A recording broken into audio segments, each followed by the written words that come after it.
सन्माननीय आहे सहर्ष स्वागत।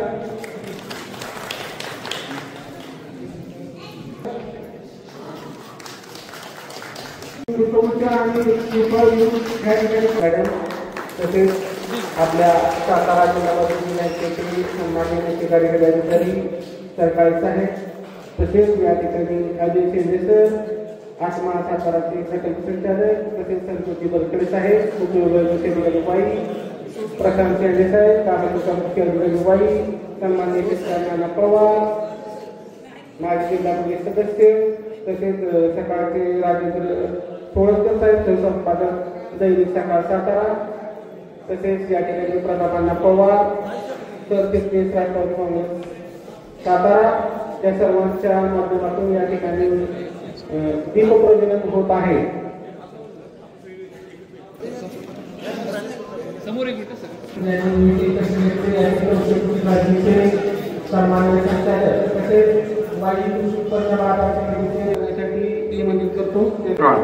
आणि कवठे कृषकांची शेतकरी उत्पादक कंपनी यांच्या संयुक्त विद्यमाने हळद पीक लागवड, उत्पादन वाढ आणि चर्चासत्र, शेती शिवार फेरी हा कार्यक्रम संपन्न होत आहे। या कार्यक्रमाला उपस्थित असलेले जिल्हा बँकेचे मुख्य कार्यकारी अधिकारी डॉक्टर राजेंद्र सकाळे साहेब, जिल्हा कृषी अधीक्षक सौ भाग्यश्री फरांदेताई, या ठिकाणी उपस्थित असलेले डीडीएम नाबार्डचे माननीय श्री राजेंद्र चौधरी साहेब, माननीय डॉक्टर जितेंद्र कदम, मुख्य शास्त्रज्ञ बारामती, डॉक्टर भूषण यादगीवार, मुख्य शास्त्रज्ञ कृषी विज्ञान केंद्र बारामती, या ठिकाणी आवर्जून उपस्थित असलेले प्रकल्प संचालक आत्मा, माननीय श्री अजय शेंडे, प्रकल्प संचालक कृषी अधिकारी शशिकांत घाडगे साहेब, दैनिक सकाळचे मुख्य संपादक सन्माननीय सोळसकर साहेब, मुख्य उपव्यवस्थापक सन्माननीय राजेंद्र निंबाळकर साहेब,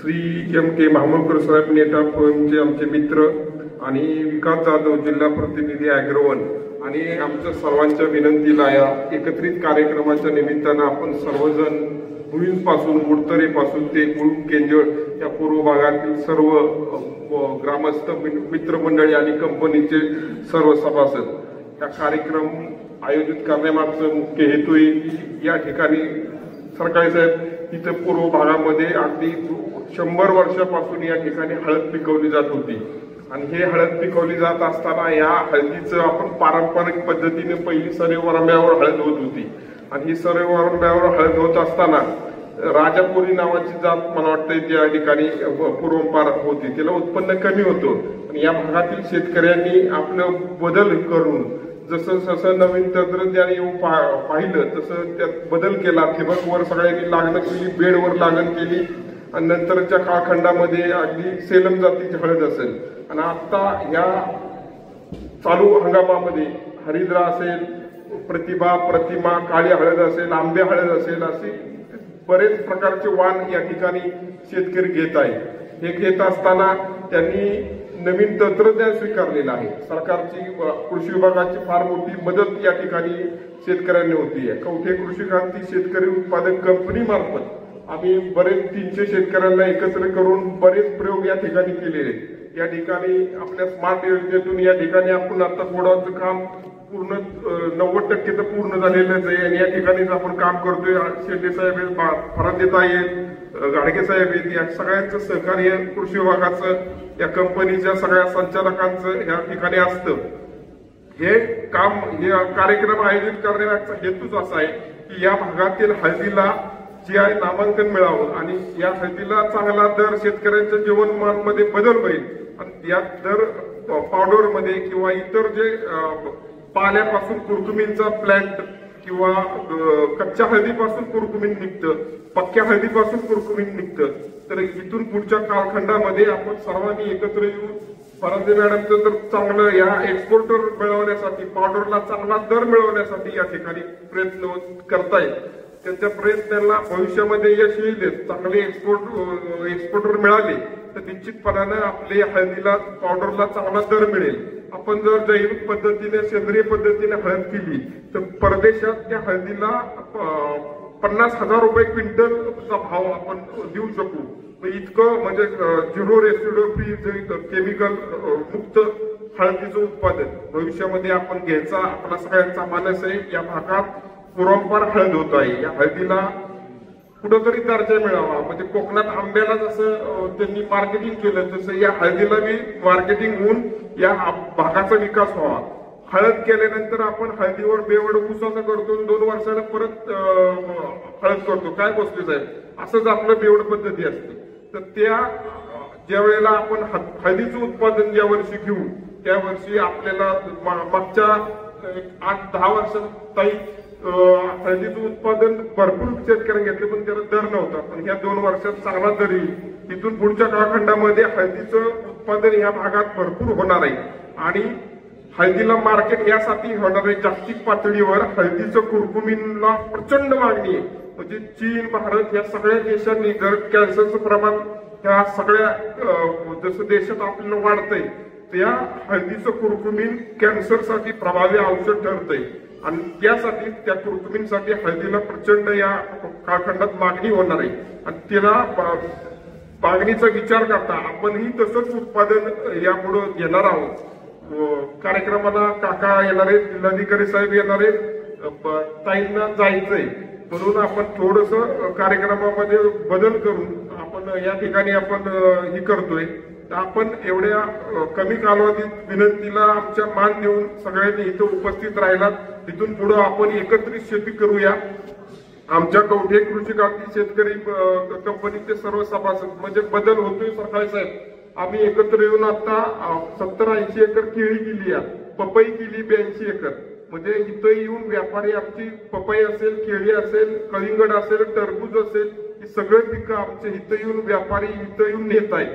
म्हणजे दर आम्ही शेतकरी इथं ठरवतोय आणि रोज पट्टी इथं रोजच्या रोज वजन जसं आपण हळदीचं हे करतो तसं हे करतात आणि रोख स्वरूपात पैसे देऊन तिथे व्यापारी जातात. बदल होतो. यापुढे आपल्याला बदल करायचा आहे आणि हा बदल निश्चितपणानं दैनिक ॲग्रोवन आपल्या बरोबर आहे, दैनिक सकाळ आपल्या बरोबर आहे आणि सातारा जिल्हा मध्यवर्ती बँक आणि महत्वाचा कृषी विभाग आपल्यासाठी कार्यरत आहे. आपण यासाठी आपण सर्वांनी एकत्रित प्रयत्न करूया आणि आपल्या या भागाचा पूर्व भागाच्या हळदीचं एक वेगळं नाव मिळावं, त्याला दिशा मिळावी आणि बाजारपेठ मिळावी यासाठी आपण सर्वांनी प्रयत्न करूया. सगळ्यांचे प्रयत्न चालू आहेत. आपण त्यात एक हातभार लावूया आणि इथून पुढच्या कालखंडामध्ये आपण वेगळं या पूर्व भागाला हळदीला मानांकन मिळावं यासाठी आपण प्रयत्न करूया. हळदीचं गाव म्हणून कवठेगाव प्रसिद्धीशी यावं अशी ताई इथं आहेत. आपण त्या ठिकाणी प्रयत्न करूया.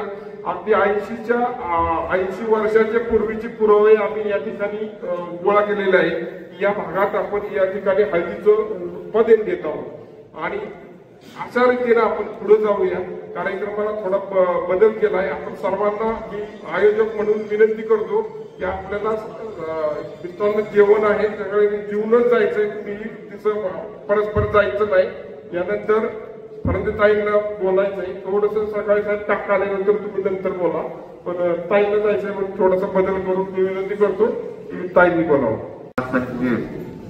यांच्या पुण्यभूमीमध्ये या तालुक्याच्या आर्थिक आणि शेती या विषयाला एक वळण देणारा नवा कार्यक्रम या ठिकाणी होतो.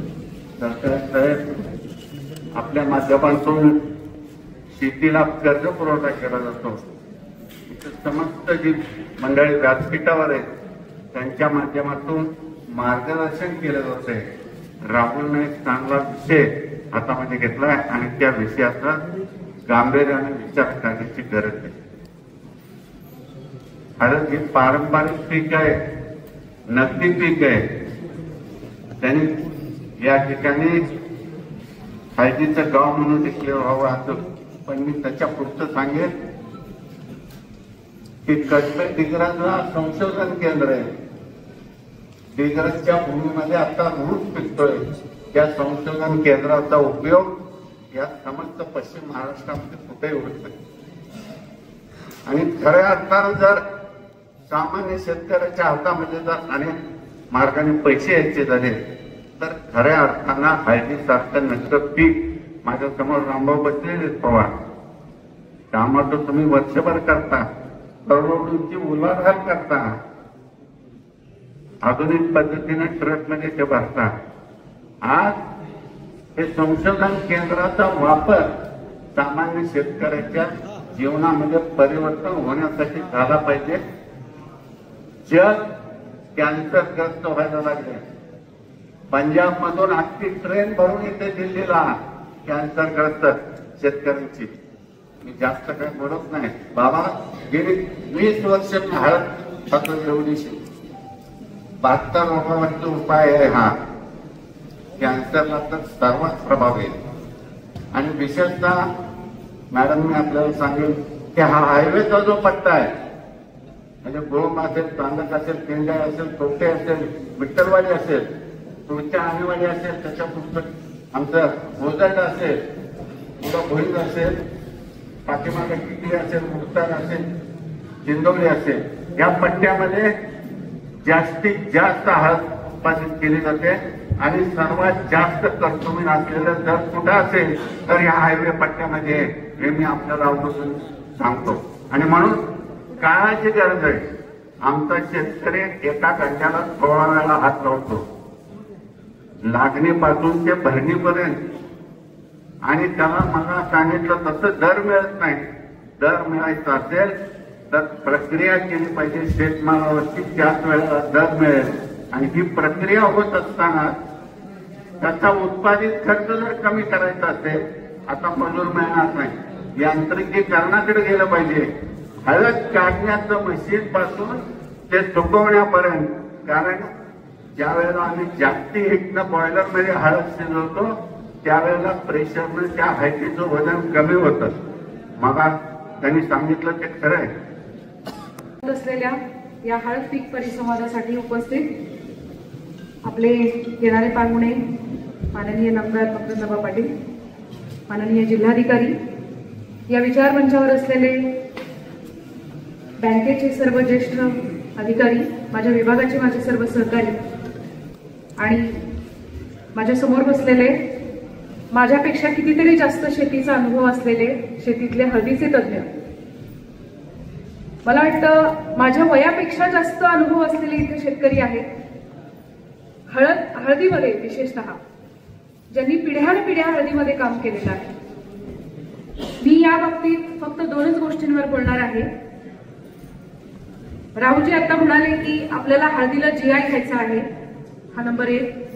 आणि हळदीचं बाजार व्यवस्थापन ह्याच्यामध्ये जर आपण पडलो नाही तर यापुढं आपल्या शेतात हळद दिसणार नाही. मल्टीनॅशनल कंपन्यांच्या पॉलीहाऊसमध्ये मातीशिवाय हळद लावलेली दिसेल आणि कोट्यावधींचं प्रॉफिट तिथं दिसेल. आपली BSc ऍग्रिकल्चर झालेली मुलं तिथे नोकरीला राहतील. हा पुढच्या 10, 15, 20 वर्षातला सिनारिओ राहील. याच्यामध्ये फरक पाडणं, याच्यामध्ये कुठेतरी बदल करणं हे आपण सर्वजण करू शकतो.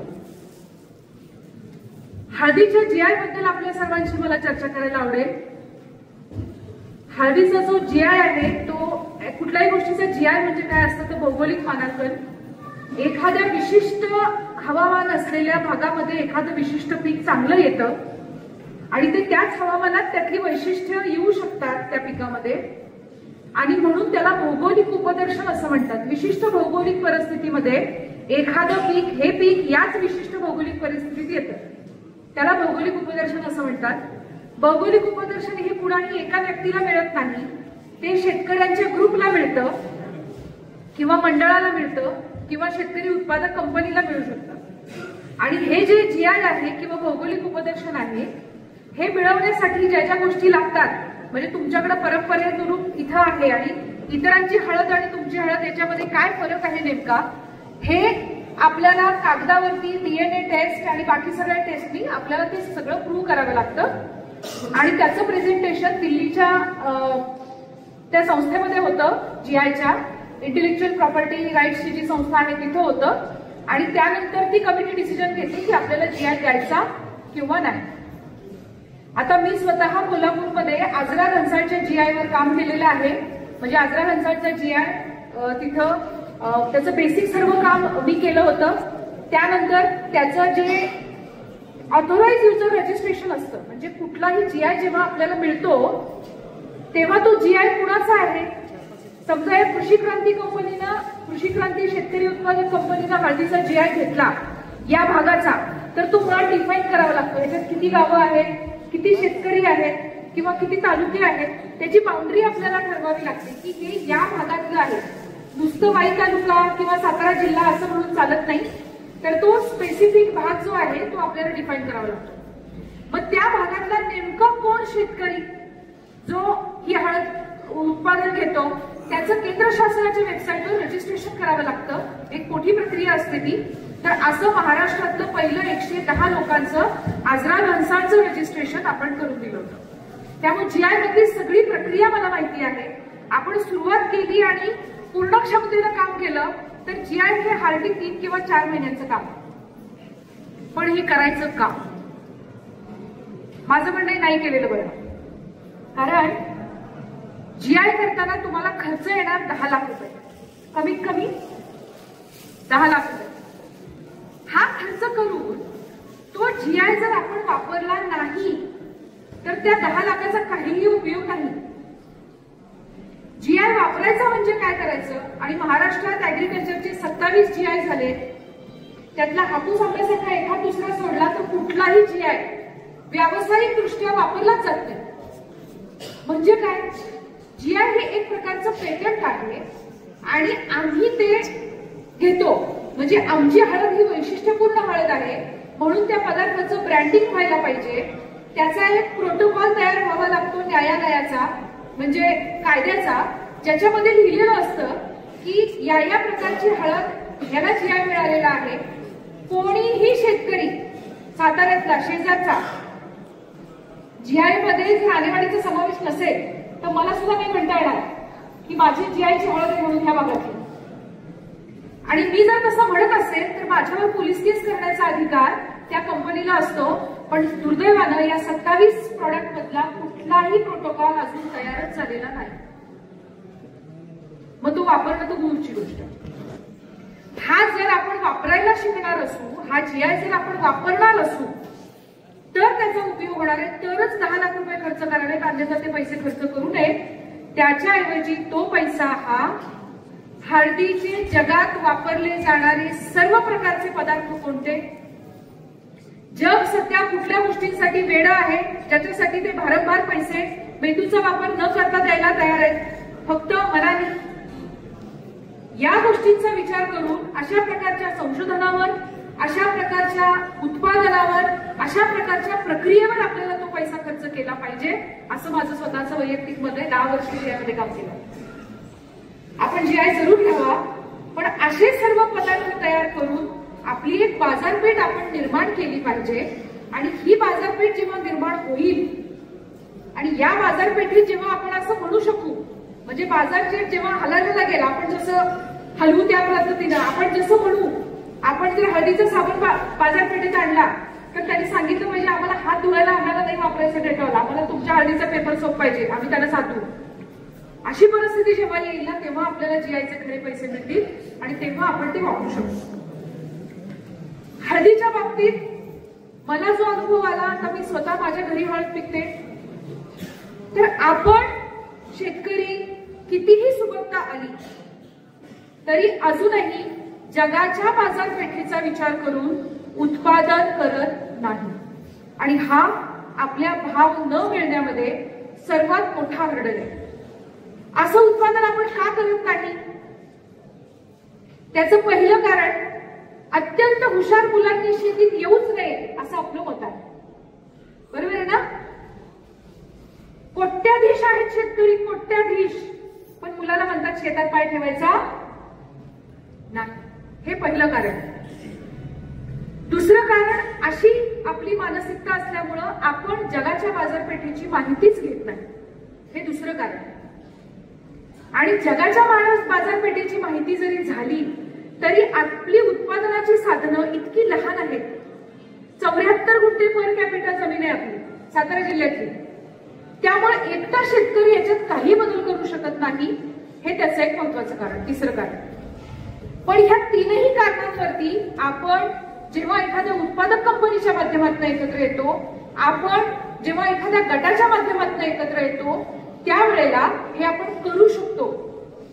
त्याची अनेक उदाहरणं महाराष्ट्रात आपल्याला बघायला मिळतील. महाराष्ट्रामध्ये, मराठवाड्यामध्ये जिथे अजिबात पाऊस पडत नव्हता तिथले शेतकरी आता कोट्यवधी रुपयांची डाळीची उलाढाल करतात, स्वतः प्रक्रिया करून. काही नॉलेज नव्हतं त्यांना, तरीही आता त्यांचे कोट्यवधी रुपयाचे स्मार्ट मध्ये तुमचा प्रकल्प ज्या वेगाने उभा राहिला त्याच्या 5 पट वेगाने मराठवाड्यातले लातूर, औरंगाबाद, परभणी भागातले प्रकल्प उभे राहिले. बरोबर आहे. हे कशामुळे होऊ शकलं? शेतकऱ्यांनी तयारी दाखवली, याच्यात आम्हाला पुढे जायचंय. त्यामुळं ही अत्यंत अटीतटीची वेळ आहे, आणीबाणीची वेळ आहे. आपण सर्वांनी मिळून आपण जे उत्पादन करतोय या उत्पादनामध्ये कुठं नेमका बदल करणं गरजेचं आहे याच्यावरती आपण थोडासा विचार करून त्या पद्धतीनं पावलं टाकली पाहिजे. आणि मला फार अभिमान आहे, मी कृषी विभागात काम करते. खरं तर राज्यसेवा करून जाणं शक्य होतं एमपीएससीतून, तहसीलदार, डेप्टी कलेक्टर, पण फार जाणीवपूर्वक मी या विभागात थांबले. कारण या विभागात तुम्हाला दिसत असेल म्हणजे महिला अधिकारी फार कमी आहेत फ्रंटवर काम करणारे, आणि मला ते काम करायचं होतं. सुदैवानं माझ्या जिल्ह्यात मला काम करण्याची संधी मिळाली. आतापर्यंत आपण जे गट आणि शेतकरी उत्पादक कंपन्या तयार केल्या ते सगळं बेसिक काम माझ्या विभागाने केलं, कृषी विभागाने केलं. म्हणून आज आपण इतके सगळे लोक एकत्र बसतोय. गट ही बेसिक संकल्पना शेतकऱ्यांची ही कृषी विभागाने लोकांच्या मनामध्ये रुजवली. त्यामुळे आता आपण म्हणजे महिलांचे बचत गट झाले तरी सुद्धा असा कुठला गट असू शकतो याच्याबद्दल आपण विचार करत नव्हतो. पण जेव्हा कृषी विभागाने असं सुरुवात केली तेव्हा गावागावामध्ये मोठ्या प्रमाणात शेतकऱ्यांचे गट तयार झाले आणि फार चांगला प्रतिसाद प्रत्येक ठिकाणी गटांना शेतकऱ्यांचा मिळायला लागला.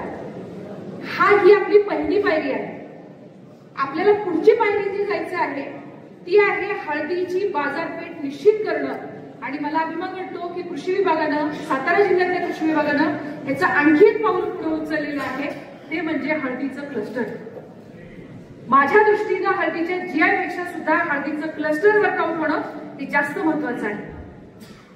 विचार करा, तुम्ही संतूर साबणाबद्दल ऐकलं असेल. म्हणजे खरं तर मला कुठल्याही विचारपीठावरती कुठल्याही कंपनीचं नाव घ्यायची परवानगी नाही, पण तरी पण मी घेऊन सांगते. ऐकलं सगळ्यांनी ऐकलंय ना? सगळेजण म्हणतात त्या साबणात हळद आहे, तुमची त्वचा अशी होणार तशी होणार. प्रत्यक्षात काही घडतं का? तरी आपण दर महिन्याला साबण बदलतो.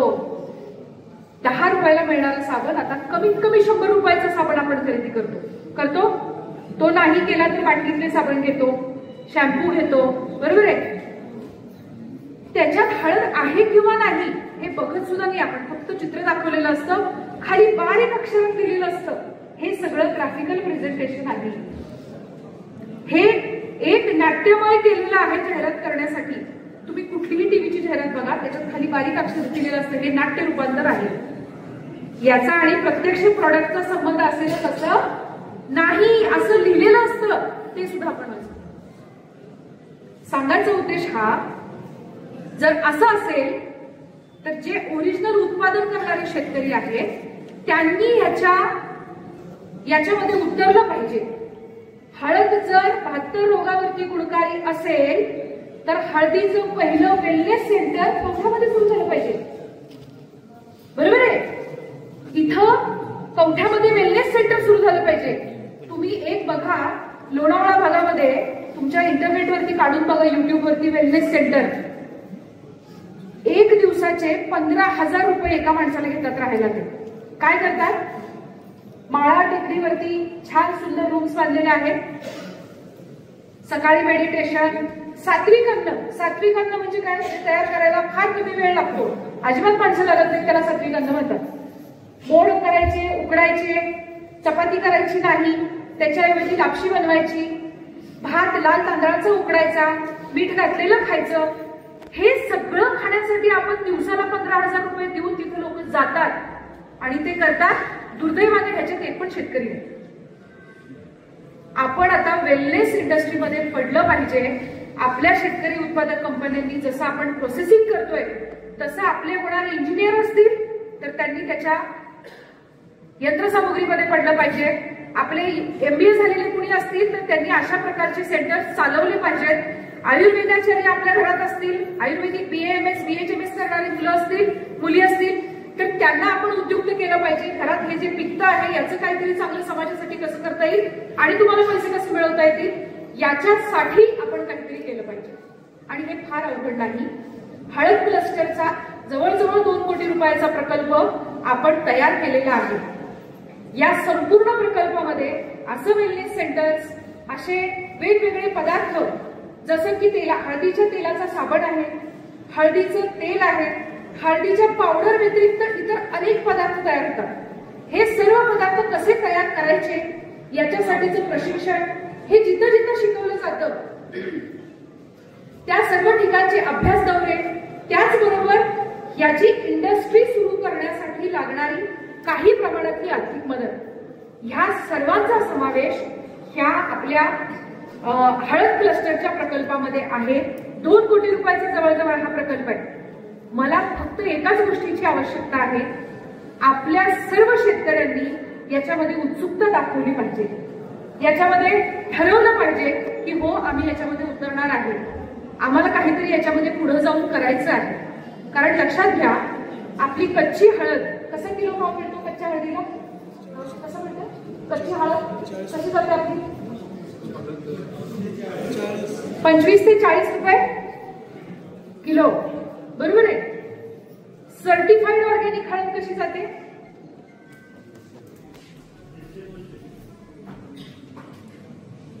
1200 रुपये किलो. जी हळद US मध्ये, UK मध्ये खाल्ली जाते, ज्याच्यावरती सर्टिफाईड ऑर्गॅनिक नॅशनल लेवलच्या एजन्सीजनी, इंटरनॅशनल लेवलच्या एजन्सीजनी ज्यांचं प्रमाणीकरण केलेलं आहे, अशी हळद कमीत कमी 1200 रुपये किलो जाते. हळदीचा साबण तयार केला तर त्याच्यात किती हळद लागते माहिती आहे? लहान बाळाला औषध पाजायचं टोपण असतं माहिती आहे? औषध पाजायचं टोपण एका साबणाच्या वडीत, म्हणजे आपण चमचाभर औषध बाळाला पाजतो, एका साबणाच्या वडीत जास्तीत जास्त अर्धा चमचा तेल असू शकतं हळदीचं. किती? 1 किंवा 2 ml. साबणाची किंमत किती आहे? कमीत कमी 50 रुपये. मी तयार केला तो साबण, मी हवेतल्या गप्पा मारत नाही, असा साबण मी घरी बनवला होता. त्याच्यात काय प्रॉब्लेम आहे ते बघितलं होतं. कमीत कमी 50 रुपयाला माणसं इझिली घेतात. कमीत कमी 50 रुपये. तेल किती वापरायचे? अर्धा चमचा. आणि तेल कशातलं काढायचंय? जो पाला आपण शेतात कुजवतो किंवा फेकून देतो. जोपर्यंत आपण ज्याला भाव मिळतो असे पदार्थ शेतात पिकवत नाही, तोपर्यंत आपल्याकडे कुणाचं लक्षात जाणार नाही. ही खरी गोष्ट आहे. त्यामुळं या निमित्तानं माझी सर्वांना विनंती आहे की आपण जर आता हळदीचं गाव, हळदीचं क्लस्टर या गोष्टीमध्ये जर पडणार असू तर निश्चितपणानं माझ्या दृष्टीने खरं तर शेती सुरू करायची असेल तर पहिला टप्पा आहे, काय विकलं जातं ते मी पिकवणार. मग विचारा शास्त्रज्ञांना ते कसं पिकवायचं. आपण हे विचारलं पाहिजे, सगळ्यात जास्त ऑइल पर्सेंटेज कुठल्या व्हरायटीत असतं, ते ऑइल कसं काढायचं, ते ऑइल काढल्यानंतर कुठे कुठे विकलं जातं, ह्यांची माहिती आम्हाला द्या. सगळ्यात जास्त कुरकुमीन कुठे असतं, कुठल्या व्हरायटीमध्ये असतं, आणि असं कुरकुमीन ज्या वेळेला आपण काढू तर ते कुठं विकलं जाईल, त्याचे काय पदार्थ आपण अजून तयार करू शकतो, आपण त्याचे कॅप्सूल करू शकू का. काका म्हणाले की मी खूप वर्ष झालं हळद घेतो आहे, पण आपल्या माहितीसाठी सांगते, आपल्या गरम मसाल्याच्या डब्यात काळी मिरी असते, बघितली माहिती? काळी मिरी माहिती सगळ्यांना. हळदी बरोबर काळी मिरी जर घेतली तर तुमच्या शरीरामध्ये त्या हळदीचं ऍब्सॉर्प्शन म्हणजे हळदीचा उपयोग, हळदीचा वापर शरीर जास्त चांगल्या प्रकारे करू शकतं. बरोबर आहे? लवंग, मिरी, दालचिनी हे तीनही पदार्थ हळदी बरोबर उत्तम गुणकारी आहेत. पण आपण हे पदार्थ वापरतो का? का बरं? का नाही वापरत आपण? तो गरम मसाला आहे असं आपल्याला सांगितलं गेलंय, बरोबर आहे ना? गरम मसाल्याने उष्णता होते, ते खायचं. ज्या कॅन्सर बद्दल आपण बोलतो, आयुर्वेदिक ट्रीटमेंट ज्याची कॅन्सरची चालू आहे, त्याला 10 ml हळदीचा रस आणि 2 ग्रॅम 3 ग्रॅम दालचिनीची पावडर आणि भाजीमध्ये काळ्या मिरीची पावडर हे कंपल्सरी डॉक्टर घ्यायला लावतात. हे अनुभवाचे बोले. त्यामुळं आपण फक्त पिकवून चालणार नाही, तर ते पिकवत असताना जे ते विकलं जातंय का याचा विचार आपण केला पाहिजे आणि जगाच्या बाजारपेठेबरोबरची वाटचाल आपण केली पाहिजे. धन्यवाद देते आणि आपली रजा घेते. धन्यवाद. जय हिंद, जय महाराष्ट्र.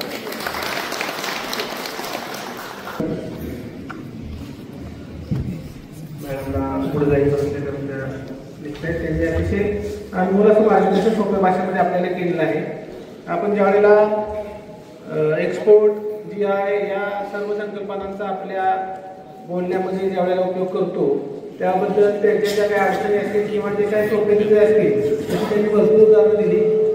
तर ती सर्व उदाहरणं आपली त्या या ठिकाणी कायमच शेतकऱ्यांच्या पाठीशी खंबीरपणे उभी आहे.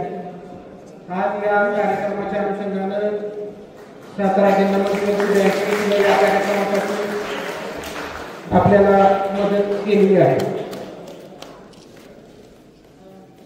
या ठिकाणी नितीन काका असतील, मकरम दाबा असतील, शेवटे वाई किंवा किंवा संपूर्ण मतदारसंघामध्ये जे आपल्या केंद्रीय शेतकरी आहेत त्यांचाही या ठिकाणी सन्मान होत आहे.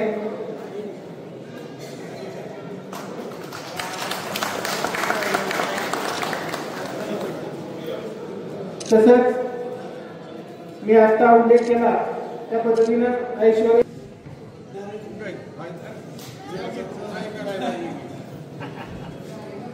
प्रभू काका सन्मान स्वीकारावा.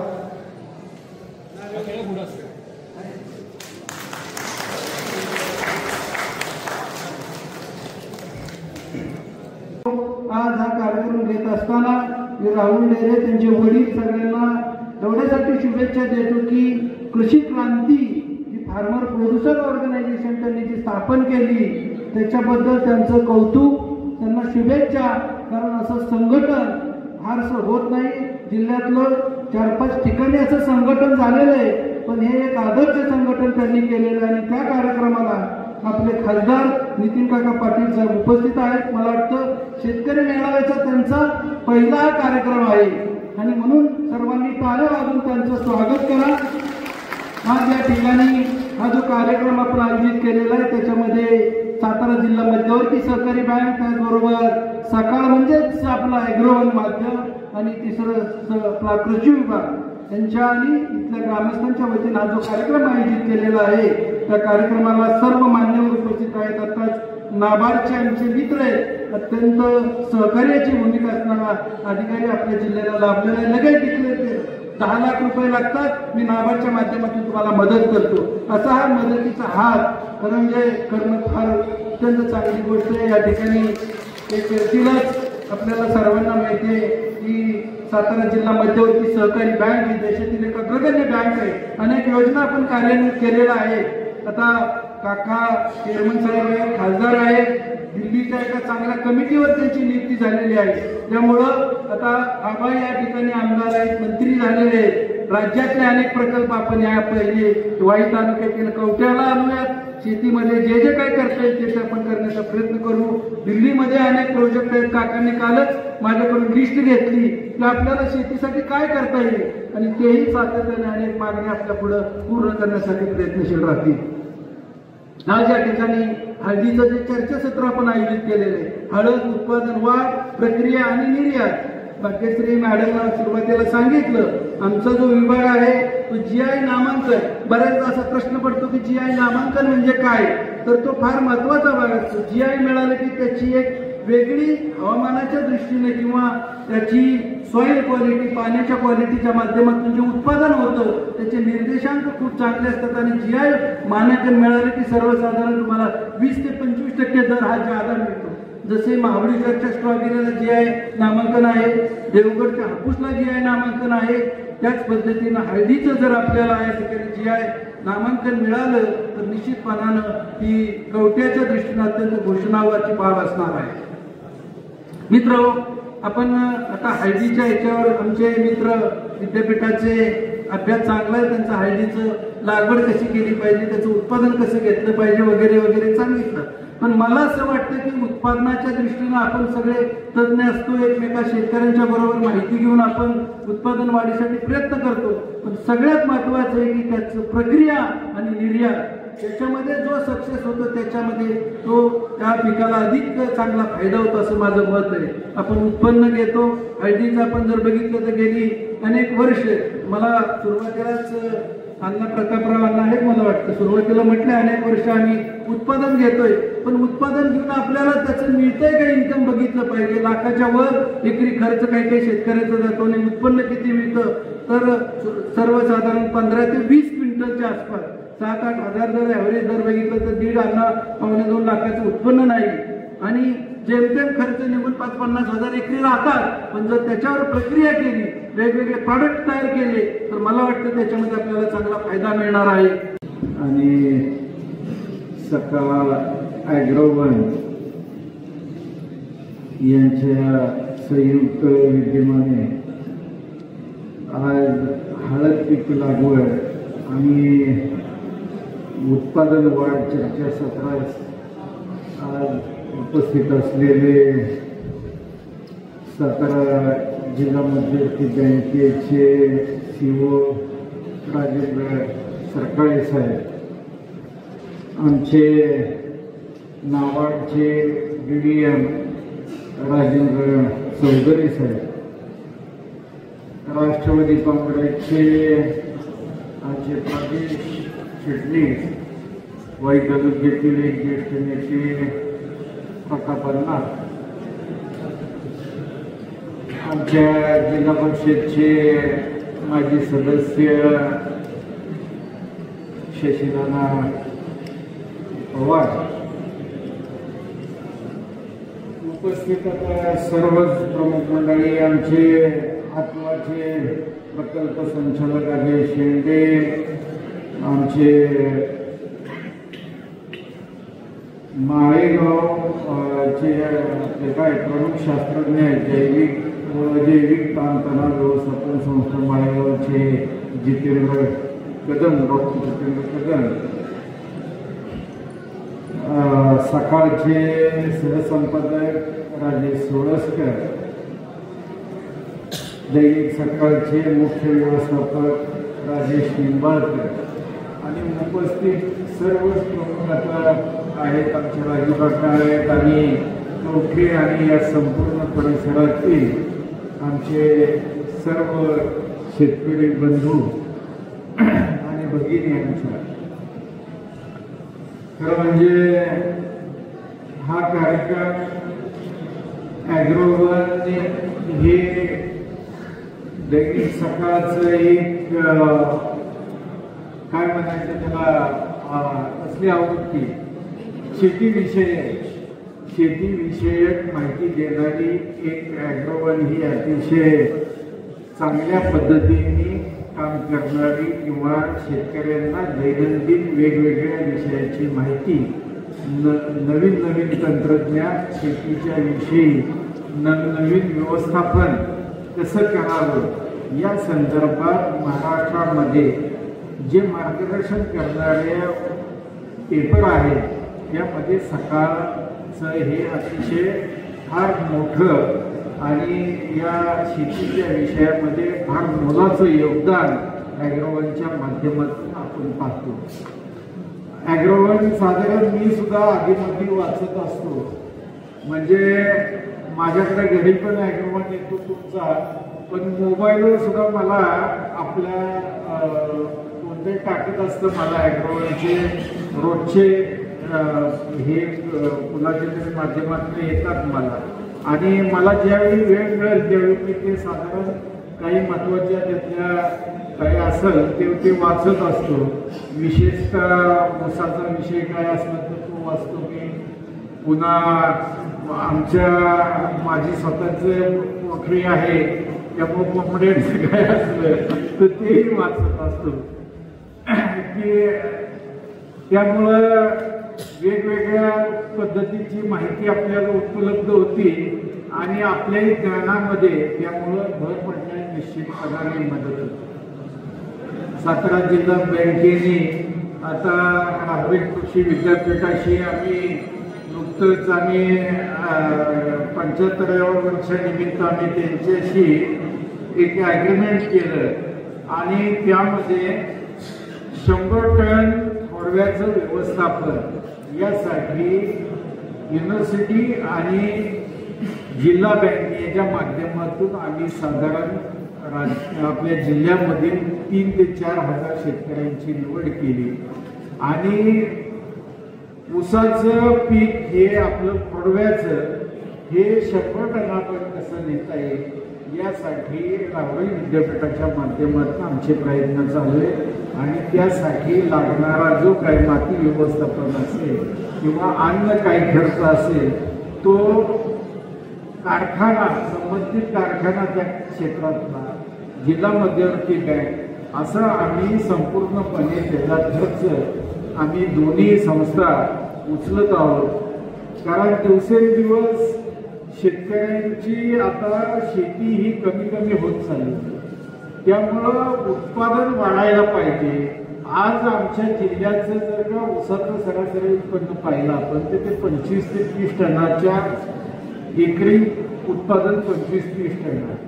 हे उत्पादन वाढवून आपण 100 टनापर्यंत सुद्धा जाऊ शकतो.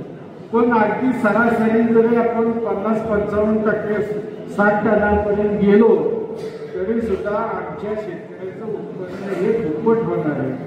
जर का 30 टनाचं उत्पन्न हे आम्ही 60 टनापर्यंत नेण्यास यशस्वी झालो तर आज जो शेतकरी 30 टन म्हणजे समजा 3,000 रुपये जर पकडला तर 90,000 रुपये होत आहे. तो 1,80,000 तेवढ्या क्षेत्रामध्ये त्याला मिळतील अशा पद्धतीने काम करण्याचं जिल्हा बँकेने ठरवलंय आणि सातत्याने इथून पुढं जे 1 वर्ष 75व्या वर्षाचं आहे म्हणून आम्ही राबवत नाही तर इथून पुढं कंटिन्युअस ही योजना या जिल्ह्यामध्ये ह्याचा संपूर्ण प्रसार होतो पण आणि शेतकऱ्यांचा तळागाळापर्यंत जास्त होईल आणि ही योजना जिल्हा बँकेच्या माध्यमातून त्याला जो काही खर्च होईल तो सातारा जिल्हा मध्यवर्ती बँकेच्या माध्यमातून उचलण्याचा आम्ही संचालक मंडळाने ठरवलेलं आहे. त्याही आमचे प्रयत्न चालू. सातारा तुम्हाला माहिती आहे साहेब सातारा जिल्हा मध्यवर्ती बँक ही सातत्याने शेतकऱ्यांच्या जीवनामध्ये आर्थिक परिवर्तन व्हावं त्याला 2 पैसे कसे ज्यादा मिळतील आणि त्यांचं जीवन सुखकर कसं होईल यामध्ये सातत्याने जिल्हा मध्यवर्ती बँक ही आमची सातत्याने प्रयत्न करते. अनेक योजना आम्ही जिल्हा बँकेच्या माध्यमातून राबवतो आणि आम्ही शेतकऱ्यांना जो नियमित कर्ज पुरवठा भरतो आमची कर्ज त्यांना आम्ही व्याज परतावा सुद्धा देतो. म्हणजे मध्यम मुदत आणि दीर्घ मुदतीला गेले 2 वर्ष झालं आम्ही जवळपास ज्यांचं 13% व्याज होतं त्यांना 8%चा परतावा दिला आहे आणि ज्यांचं 10% व्याज आहे त्यांना 5% परतावा दिलाय. म्हणजे फक्त 5% आम्ही मध्यम आणि दीर्घ मुदतीची कर्ज हे गेले 2 वर्ष त्यांचे जे हप्ते आहेत ते देतोय. म्हणजे 5% शेतकऱ्यांना व्याजाचा हप्ता पडत आहे.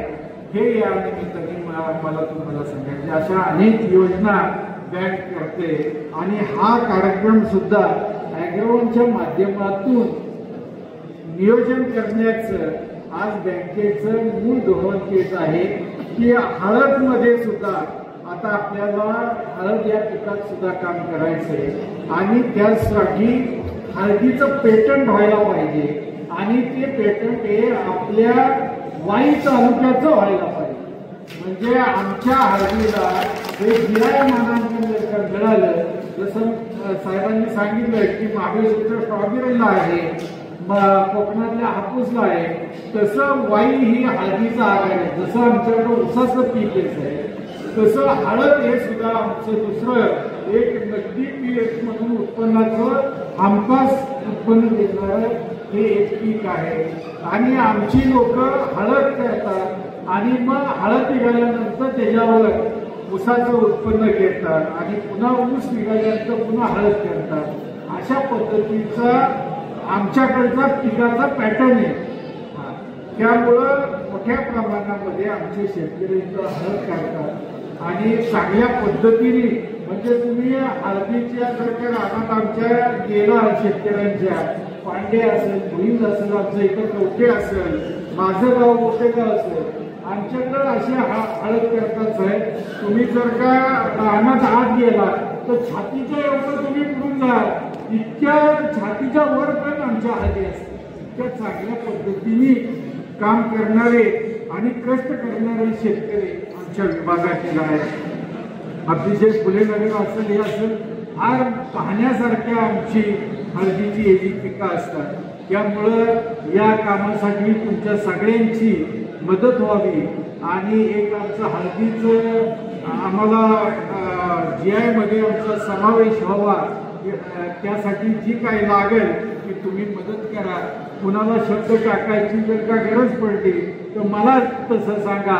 त्या पद्धतीने संबंधित ठिकाणी निश्चितपणाने आपण आपले 2 शब्द खर्च करू.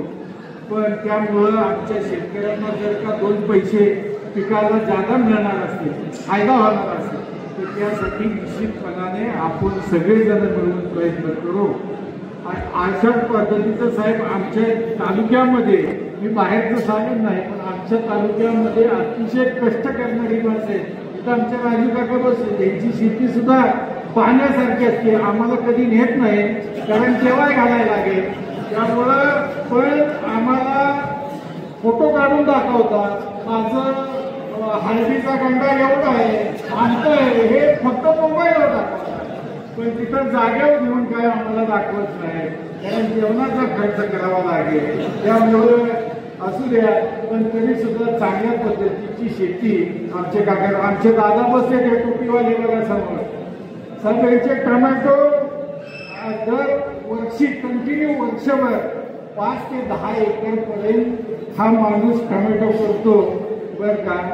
आणि कंटिन्यू वर्ष दर असो नाही तर नसो कायम त्यांचे टोमॅटो असतात आणि संपूर्ण देशामध्ये त्यांचे टोमॅटो. आज कलकत्त्यात मार्केट असलं तर ह्याची गाडी कलकत्त्याला बरोबर, दिल्लीत मार्केट असलं तर दिल्लीला पाठवतात. रोजचा टोमॅटोचा बाजार काय आहे देशामध्ये हे सगळं त्या माणसाला तोंडपाठ असतं. आणि जिथं दर मिळेल त्या भागामध्ये टोमॅटो पाठवण्याचं काम ह्या आमचा शेतकरी. म्हणजे अतिशय अभ्यासपूर्ण शेती ही मंडळी आमची सगळी कवठ्यातली असतील किंवा या परिसरातील असतील, ही सगळी मंडळी अतिशय अभ्यासपूर्ण करतात. आता राहुल आणि त्याचे बंधू आपला काय अतुल हे सुद्धा अतिशय चांगल्या पद्धतीने शेती करतात. म्हणजे आता त्यांचे आकडे सांगत नाही, मला त्यांचे आकडे सगळे माहिती आहे, पण अतिशय म्हणजे कष्ट करून आणि ह्यांनी आणि नेमकेपणाने काय आता करायला पाहिजे. माझ्या मागे लागला होता, तुम्ही आलं करा. 10 एकर मी ऊस लावत होतो, मला म्हणलं तुम्ही ऊस लावू नका, आलं करा, पुढच्या वर्षी आल्याला दर आहे. मी म्हणलं ते कोण बघत बसायचं आल्याचं, माझं बघणारा कोण आहे, मी गडी ठेवून शेती करणार म्हणलं. पण त्याचं लाखाचं 12,000 राहणार म्हणलं, त्यामुळं मला काय ह्यात पाडू नको. पण त्यांनी त्या वर्षी आलं केलं साहेब, चांगल्या पद्धतीने पैसे दिले, म्हणजे कुटीत पैसे दिले. इतक्या चांगल्या पद्धतीने ही आमची सगळी माणसं काम करणारी, अभ्यास करून शेती करणारी माणसं आहे. नवीन पिढी आमची जी आली ती सुद्धा अतिशय चांगल्या पद्धतीने काम करते. माझ्या गावामध्ये साहेब तुम्ही गेला ना दुपारच्या वेळेला तर तुम्हाला माझ्या इथं बऱ्याचशा घरांना कुलप दिसते. तुम्हाला वाटेल हे निम्मा अर्ध गाव कुठे निघून गेले का, पण लोक कुलूप लावून राहणार. दिवसा माझ्या गावामध्ये शक्यतो तुम्हाला चौकात देवळात माणूस दिसणार नाही. फार वयस्कर माणसं असतं तेवढेच 2-3 जण 2-4 म्हातारे तुम्हाला दिसतील, नाहीतर गावात आमच्या ना पुरुष दिसणार ना महिला दिसणार. इतक्या पद्धतीने कष्टाने काम करणारी ह्या आमच्या विभागातील हे सगळे शेतकरी आहेत आणि त्यांच्यासाठी हा परिसंवाद आज आयोजित केला आहे. तुमच्यासारखे मान्यवर इथं येऊन अतिशय चांगल्या पद्धतीने त्यांना मोलाचं मार्गदर्शन केले आणि त्यांच्या शेतीला उपयुक्त होईल अशा पद्धतीचा हा परिसंवाद आपण सगळ्यांनी आयोजित केला आहे.